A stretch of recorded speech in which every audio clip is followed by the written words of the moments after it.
भूमि संरक्षण अर्थात जमीन का कटाव रोककर जमीन की गुणवत्ता बनाए रखना। जमीन संरक्षण का सीधा संबंध मिट्टी के कणों को अपने मूल स्थान पर बनाए रखने से है। अर्थात ये जो आप 4 पद्धतियां देख रहे हैं, जमीन संरक्षण के लिए अलग अलग पद्धति बताई गई है। इसके अंदर ये देख रहे हैं कि अगर ऐसे ढाल वाली जमीन रहेगी तो सतह से पानी तेजी से बहेगा और मिट्टी भी साथ में बह जाएगी।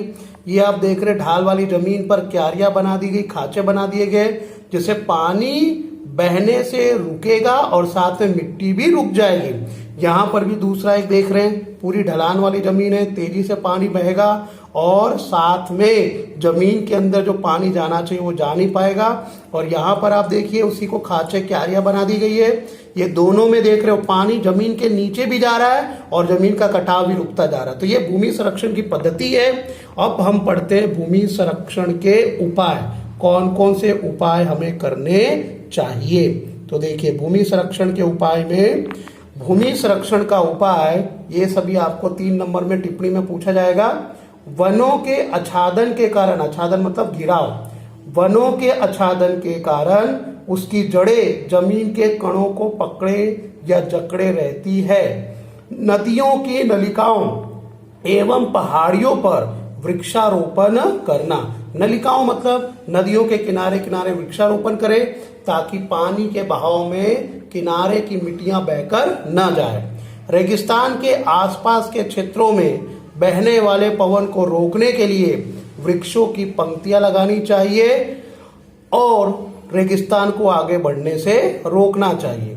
नदियों की बाढ़ को अन्य नदियों में मोड़कर सूखी नदियों को भरकर उसे अंकुश में लाना चाहिए। अर्थात जिन नदियों में लगातार बाढ़ आता है उसे सूखी नदियों में मोड़ देना चाहिए, जिससे कि बाढ़ के नुकसान को रोका जा सके।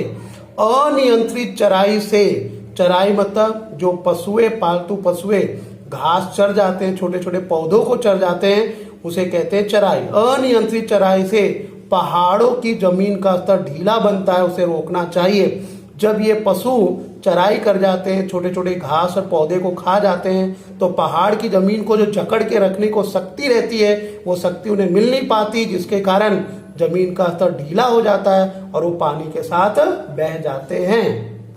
क्षितिज समांतर जुताई, सीढ़ी नुमा खेत जैसी पद्धतियों को अपनाना चाहिए।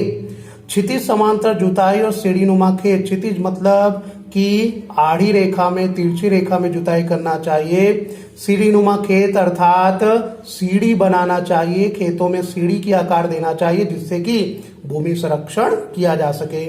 बिन उपजाऊ हुई जमीन में पुनः सेंद्रीय पदार्थों को मिलाना चाहिए, अर्थात उपजाऊपन मिलाना चाहिए, उपजाऊपन को प्राप्त करना चाहिए। अब मैं आपको क्षितिज समांतर जुताई और सीढ़ी नुमा खेत जैसी पद्धति को चित्र के रूप में बता रहा हूं। आप देख सकते हैं सीढ़ी नुमा खेत, ये ज्यादातर पहाड़ी क्षेत्रों में होता है। ढलान वाली जमीन में सीढ़ियों की तरह खेती की जाती है, जिससे कि पानी का बहाव भी कम हो और जमीन का कटाव भी रुक सके।